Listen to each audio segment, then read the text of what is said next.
혹시 외국의 세계적인 기업가 중에서 한국에서 살았던 사람이 있을까요?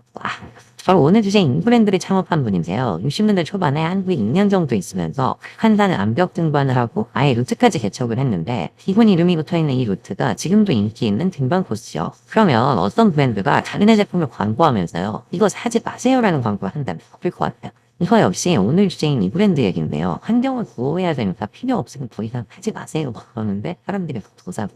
심지어 자본주의의 총화인 월스트리트에서 일하는 사람들이 이 브랜드 제품을 유니폼처럼 입고 다녀요. 그리고 왜 하고 싶은 것만 해서는 성공할 수 없다. 이런 얘기가 있잖아요. 근데 이 브랜드 창업자의 스토리에는 그 얘기가 안 통하죠. 학업에는 전혀 관심이 없어. 그렇다고 돈 벌고 싶은 생각도 없어. 사업하고 싶은 생각도 없어. 기업을 만들고 싶다, 성공하고 싶다. 이런 생각도 없어. 단지 원하는 일을 더 즐겁게 하려고 내가 쓸 물건을 만들고 약간 너비가 필요하니까 그걸 팔기도 했는데 그게 너무 잘 팔려서 뜻하지 않게 회사를 만들게 되고 세계적인 브랜드가 되고 또 세계적인 기업까지 이르고 그리고 그 과정에서 쌓인 자산 약 4조 2천억 원을요. 세벤에 전부 다 기부해버린 창업자가 만든 브랜드. 자, 이번 주제는요. 나는 정말로 사업가가 되고 싶지 않았는데 사업가가 되었다. 사업은 그저 환경 위기를 알리고 그 해결 방안을 찾기 위해 이용을 이분 신화드의 파타고니아. 근데 사실 예전부터 파타고니아를 볼 때면 그런 생각이 들었어요. 저도 산 적이 있지만 하지 말라고 하는데 그게 되게 많이 잖아요. 한국에서도 몇 년 전쯤으로 봐요. 그게 인기가 있었잖아요. 그러면 파타고니아는 왜 사지 말라는 광고까지 하게 되거든요. 창업자는 무슨 생각으로 사업을 시작하게 됩니다. 파타고니아의 창업자 이분 신화드 1938년 미국에서 태어났어요. 본인이 책에다가 직접 이렇게 기록을 해놨죠. 학교 다닐 때 얼마의 학업에 관심이 없어요. 그냥 가오디에 보면 극명하기라고 그냥 강의적 같은 얘기지. 조망들나요. 수업 시간에 수업도 진짜 너무 싫어가지고 한 시간 내내 극명판에 구멍 써주세요. 그러면 뭐에 관심이 있었느냐.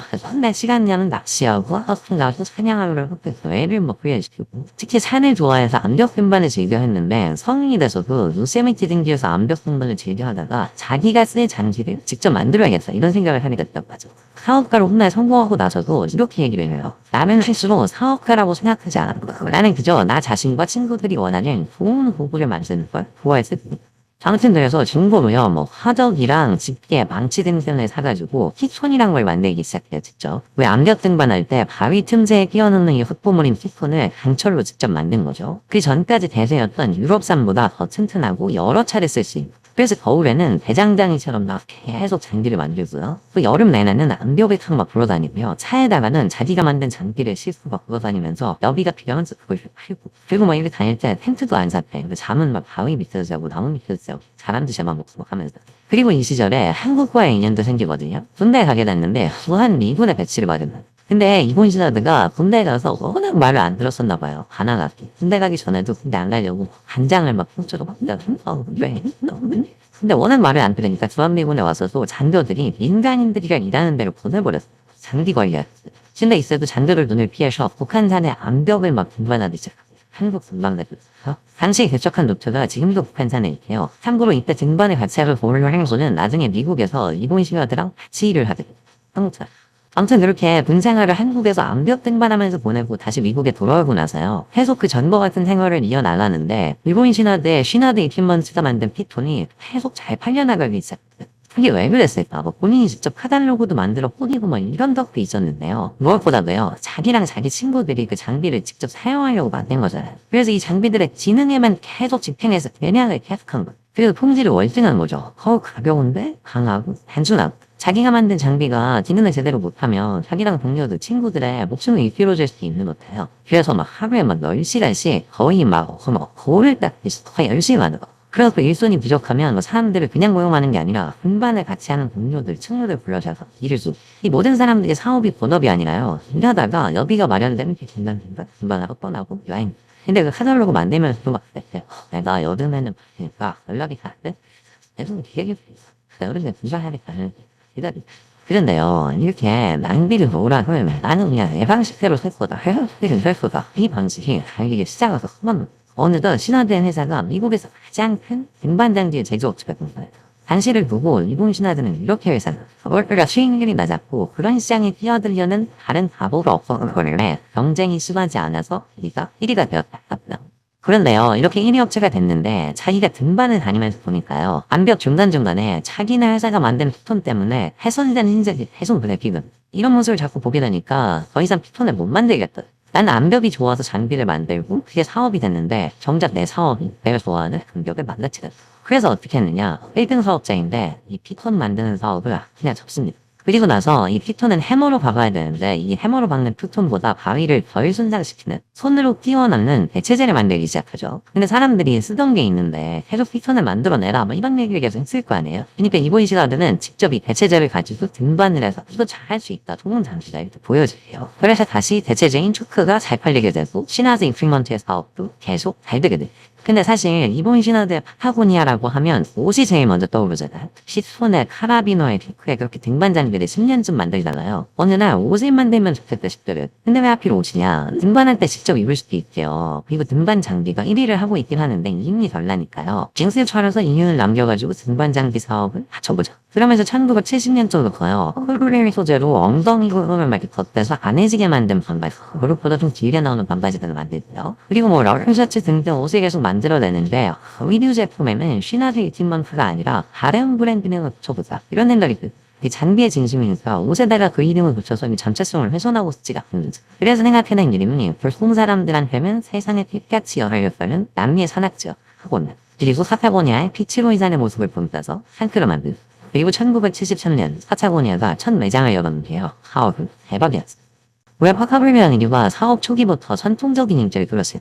일단은 기능성이죠. 더 튼튼한 소재를 사용하고 다른 업체들이 뭐 양모나 오리털, 면 같은 전통적인 소재에 얽매이는데요. 파타고니아는 거기에서 벗어나서 기능성을 위해서라면 합성 섬유 같은 것도 과하게 사용하고 그래서 사람들한테 알린 게 법처의 필요성이었어요. 왜냐면 양모 스웨트 같은 거 입으면 하잖아. 지퍼고. 근데 이게 한약지역 같은 데 등반하다가 젖는다고 봐. 그러면 무거워지기도 하고 체온도 떨어뜨리고 근데 합천 섬유로 겉옷을 입으면 이게 잘 안 접히기도 하고 그 안에다가 또 천연산소된 걸 입으면 땀을 흡수하고 뭐 이런 게 가능해져요.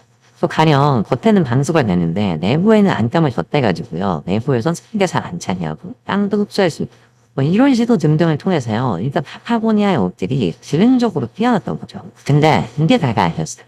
특히 이틀의 진건, 볼품의 색상 다양화였다고 하죠. 이게 무슨 얘기냐. 왜 1970년대 이전의 상황을 묘사한 영화들 같은 걸 보면요. 사실 운동복이라고 하면 회색 맨투맨 티셔츠에 반바지, 무슨 면바지 이런 게 전부 아니 뭐 흰색 셔츠 같은 거 그나마 있는 아웃도어 의류도 뭐 황갈색, 황록색 이런 게 전부 근데 이런 상황에서 파타고니아가 내놓은 러프 셔츠나 뭐 자켓 등등이 색상을 다양하고 후하고 여기에 막 소비자들이 열광을 하고 등산하고 막 아웃도어를 즐기는 사람들 뿐만 아니라 일산에서 파타고니아의 일가가 패션으로 막 고발을 이제 이보이 시나드 역시 자신의 책에서 이렇게 얘기합니다.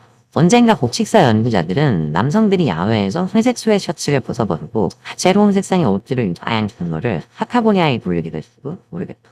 그렇게 파타고니아는 성장을 거듭하면서도요. 왜 과거에 같이 등반하던 사람들을 채용했듯이 직원이 자기랑 취미가 비슷하고 관심사가 비슷한 친구를 추천하고 또 친구가 또 친구를 데려오고 그렇게 직원이 계속 늘어갔어요. 그럼 이렇게 되면 어떻겠어요? 동질성이 있을 거 아니에요. 구성원간에. 그러니까 뭐 직원들끼리 쉬는 시간에 막 같이 운동하고 막 여행도 하고 뭐 휴가를 막 등반 가고 서핑도 하고 왜냐 또 회사한테 이걸 지원하고 초기에 회사 문화를 계속 비워가고 이렇게 독특한 문화를 유지하면서도요. 1990년까지 파타고니아는 잭수의 1억 달러로 오를 수 없죠. 성장했습니다. 그런데요. 그렇게 성장하는 동안 이보이 시나드의 머릿속에는 뭔가 계속 찜찜한 생각, 의문이 떠나지 않았던 거죠. 나는 그저 자연을 누리기 위해서 최고의 등반자, 제일 좋은 품질의 아웃도어 오류를 만들려고 사업을 하는 것. 사람들이 계속 우리 장비를 쓰고 우리 옷을 입고 할수록 자연이 예전 같지 않다 싶은 것. 왜 회사가 성장하면서도 이보이 시나드가 층마다 등반도 하고 그러기 위해서 여행도 계속했으니까 곳곳의 자연들을 보고 다녔을 것 같아요. 미국, 유럽, 아프리카 등지 계속 다녔는데 이렇게 보다 보니까 시간이 갈수록 자연이 훼손돼가고 또 환경오염이 갈수록 심해지는 게 살이 눈에 보이거든. 그리고 파타고니아의 성장을 이끌어가는 제품들이 지금도 그렇지만 기능성에 집중한 아웃도어 의류가 아닌 나머지 제품들이 또 이런 제품들이 주력 사업이 되면서 불필요한 생산도 계속 늘는 것 같고 우리가 환경 오염에 계속 뭔가를 보태는 것 같고 심지어 막 해외 진출을 하는 찰나에 경기가 안 좋아지면서 매출도 꺾이기 시작하고 그걸가 왜 사업을 하는지 다시 생각해보고 이렇게 생각한 이보이 시나드가 직접 남미의 파타고니아로 핵심 임원들을 데리고 떠납니다. 파타고니아가 어떤 회사가 되기를 원하는지 정리해보자. 그리고 이런 내용 등등을 결론을 내리죠. 우리가 카탈로그를 만들 때도 뭐 재활용 용지 같은 걸 사용해왔고 환경운동가들도 지원을 많이 해왔어. 하지만 이때보다 우리가 과거에 환경 훼손을 막기 위해서 주력 상품인 피톤을 표기하고 문화를 이끌어왔던 것처럼 사업을 앞으로도 그렇게 해야 해. 최고의 제품을 만들 때 불필요한 환경 피해를 유발하지 않고 환경 위기에 대한 공감대를 형성하고 해결 방안을 실행하기 위해 우리는 사업을 이용해야 합니다. 그래서 파타고니아는 더 많은 걸 변화시키기로 작정했죠. 옷을 만드는 기업인데 라인에서 단순화하고 재고를 줄이고요. 페트병을 재활용한 소재로 재킷을 만들고 모든 면화는 유기농 목화를 사용하고 동물 복제에 신경을 쓰면서 양모 중에 천연섬유를 생산하고 새로 산업을 장려하는 게 아니라 수선을 권장하고 수산 가격도 합리적으로 잡죠. 소비자들이 쓸만한 중고 제품을 갖고 오면 크레딧을 주고 이걸 또 세척하고 수선해서 다시 팔고 생산 공장의 노동 관행을 더 낮게 만들려고 노력을 그리고 환경 보호를 위해서 더 많은 기부를 하는 방법을 실제로 파타고니아가 새로 매장을 낼 때도 건물을 새로 짓는 게 아니라 예전부터 다른 용도로 지어진 건물, 오래된 건물들이 약간 폐건물처럼 나갔으면 그걸 사들여고 또 매장을 또 그 안을 꾸밀 때도 정보 가구라 또 자리를 세워하고 이런 식으로 했으니까 그런 광고를 나오게 계속 이렇게 이런 움직임에 파타고니아 고객들이 자발적으로 동참하기도 했죠. 또 어떤 애들 보면 파타고니아 제품은 다 나이가 떨어들고 완전 이거 보이려고 하는데 이게 버리지 않고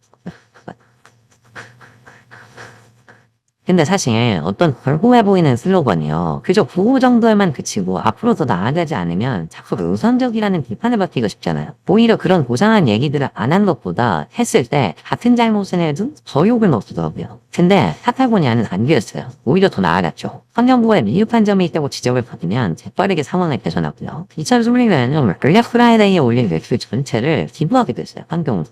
블랙 프라이데이면 대목일 거 아니에요. 그날 판로를 그냥 천만 달러 전액 그리고 이런 행보의 정점이 최근 있었던 상업적 인수사였어요. 전 재산 기후변화에 대처하는 재단에 무려 4조 2천억 원 넘는 자신의 전 재산을 기부했는데 이게 자기 지분만 한 게 아니라요. 아내와 자식들 지분들까지 싹 다. 아무튼 그러면서 뉴욕타임즈와의 인터뷰에서 이번 신화스는 이렇게 밝혔어요. 애초부터 회사를 만들 생각은 사업가가 되고 싶은 생각도 없어. 내가 없어도 회사가 옳은 가치를 위해 계속 운영될 수 있으니 곧 죽어도 너하니 파타고니아가 가장 좋은 제품을 만들고 환경을 보호해서 모범을 보이는 파타고니아가 이걸 제일 잘하기 때문에 사업을 계속하는 거고 사업은 그저 대의를 위해 이용하는 것일 뿐이다. 이런 이야기와 철학을요. 파타고니아 창업자가 행동으로 입증한 셈이겠죠. 파타고니아가 만들어진 이제 50년쯤 됐는데요. 다음 50년 파타고니아는 어떤 행보를 보일까? 지구를 위해서 사업을 한다는 그 목표를 계속 이어나갈 수 있을지 이게 지켜보시면 좋을 것 같아요.